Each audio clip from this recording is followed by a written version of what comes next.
Hey welcome to my channel. আমি মনোজ। এখন আমরা খুব গুরুত্বপূর্ণ একটা খবর নিয়ে কথা বলবো। সত্যতা মিথ্যে আমি কিচ্ছু যাচাই করিনি এই খবরটার। সোশ্যাল মিডিয়াতে রটছে এই খবর। আমি জানি না যে ব্যাপারটা ঠিক কিনা। যদি ঠিক হয় তাহলে অবশ্যই জিদ্দার সুস্থতা কামনা করি। জিদ্দা শুটিং করতে গিয়ে এর আগেও আহত হয়েছেন, গুরুতর আহত হয়েছেন। এখন শোনা যাচ্ছে নাকি যে কারণে কেউ বলে বিপ্লবী, কেউ বলে ডাকাতের শুটিং নাকি স্থগিত রয়েছে। আমি সত্যি বলছি, আমি এটা কিন্তু কোথাও থেকে কনফার্ম করিনি। তারপরেও আমার মনে হলো যে এই ভিডিওটা বানানো উচিত, কারণ এরকম সোশ্যাল মিডিয়াতে যখন বেরিয়েছে, যার ওটা তার কিছুটাও তো বটে। তো সোশ্যাল মিডিয়াতে এই খবরটা বেরিয়েছে, আমি তোমাদেরকে দেখিয়ে দিচ্ছি। জিতিএন উৎস, সে কিন্তু এই খবরটা করেছে। কি লিখেছে এখানে? লেখা হয়েছে শুটিং সেটে গুরুতর আহত সুপারস্টার জিৎ। এই জিনিসটা দিয়ে দেওয়া হয়েছে। লেখা হয়েছে শুটিং চলাকালীন আচমকা চোট পেলেন জিদ্দা। পরশু কেউ বলে বিপ্লবী, কেউ বলে ডাকাতের শুটিং সেটে এই দুর্ঘটনা ঘটে। ফলে আপাতত কাজ বন্ধ। চোট গুরুতর না হলেও চিকিৎসকদের পরামর্শে বিশ্রামে রয়েছেন জিৎ। কবে শুটিং শুরু হবে তা এখনও অনিশ্চিত। ভগবানের কাছে প্রার্থনা করি জিদ্দা যেন তাড়াতাড়ি সুস্থ হয়ে ওঠে। অবভিয়াসলি গেট ওয়েল সুন দাদা, গেট ওয়েল সুন জিদ্দা। খুব খুব তাড়াতাড়ি সুস্থ হয়ে ওঠো। তার মানে বোঝো যে যদি এটা সত্যি খবর হয় তাহলে কতটা ভয়ঙ্কর স্টান্ট করতে গিয়ে জিদ্দা আর কি। জিদ্দা তো নিজের স্টান্ট নিজে করে, এটা তো তোমরা জানো। 27 তলা বিল্ডিং থেকে ঝাঁপ দেওয়া বলো বা বাঘবন্দি খেলার শটগুলো তো তোমাদের সব মনেই আছে। তো জিদ্দার নিজের স্টান্ট নিজে করতে গিয়েই কিন্তু এই দুর্ঘটনা ঘটেছে। এবং অ্যাকশন ইত্যাদিটি শ্যুট হচ্ছিল। যে আমরা তো জানতাম মানে জিদ্দার ছোটোবেলাটা শ্যুট হচ্ছিল, মানে অন্তরসিংহর ব্যাপারটা শ্যুট হচ্ছিল ছোটোবেলাটা।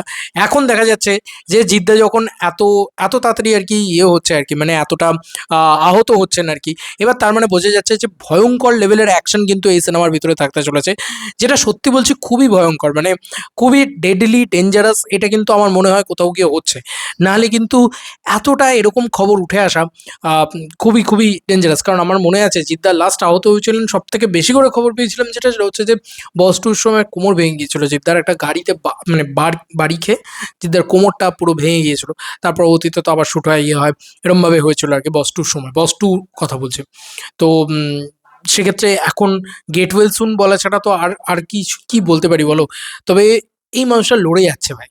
বলে না রক্ত ঝরিয়ে, ঘাম ঝরিয়ে, সব রকমভাবে এই মানুষটা বাংলা সিনেমার জন্য লড়ে যাচ্ছে। তো হ্যাটস অফ জিদ্দা সেইটার জন্য একটা, যে এতটা লড়ে যাওয়ার জন্য, এতটা বাংলা ইন্ডাস্ট্রিকে এতটা জান দিয়ে দেওয়ার জন্য। মানে মানুষটা একবারও ভাবেন না নিজের জীবন ঝুঁকি নিয়ে মানুষটা লড়ে যাচ্ছেন নাকি। সত্যি এটা একটা দারুণ বিষয়। মানে এটাকে না আলাদা করে একটা স্যালুট দিতে হয় বস, যে উনি চাইলেই পারতেন স্টান্ট প্যান নিয়ে কাজ করতে বা স্টান্ট কোঅর্ডিনেটর হিসেবে কাজ করতে, যে জিদ্দার বডি ডাবল কেউ করে দেবেন। সালমান খানও তো করেন এ ধরনের জিনিসপত্র, কিন্তু জিদ্দা কিন্তু করেন না। এটাই জিদ্দা। তো একটা তো রেসপেক্ট এর জন্য পাওনা আছে জিদ্দার জন্য। কিন্তু এই খবরটা সত্যি মিথ্যে চাই না। তবে সত্যি যদি এটা হয় তো obviously get well soon Jeddah. তবে যেহেতু আঘাত গুরুতর নয়, এটা শুনে এক শান্তি। তবে চিকিৎসকদের পরামর্শে এখন বিশ্রাম চলছে যখন, তার মানে কিছুদিন শুটিং পিছবে, কিছুদিন শুটিংয়ের হবে, ব্লক হবে হয়তো। তবে যা হোক ভালোভাবে হোক, এটুকুই বলার। কি ভয়ঙ্কর শুটিং চলছে এই কয়েকদিন আগে, মানে ঋত্বিক রোশনের তো ম্যাক্সিমাম ছবির শুটিংয়ের সময় আমরা যা শুনি যে তার হাত ভেঙে গেছে, পা ভেঙে গেছে, ইত্যাদি ইত্যাদি। সেখানে মানে আমরা দেখতে পাই যে ঋত্বিক রোশন, এটা তো মানে ডিনাই করার কোনো জায়গা নেই, তিনি একজন অসম্ভব ভালো ডান্সার, তিনি একজন অসম্ভব ভালো অ্যাকশন করতে পারে।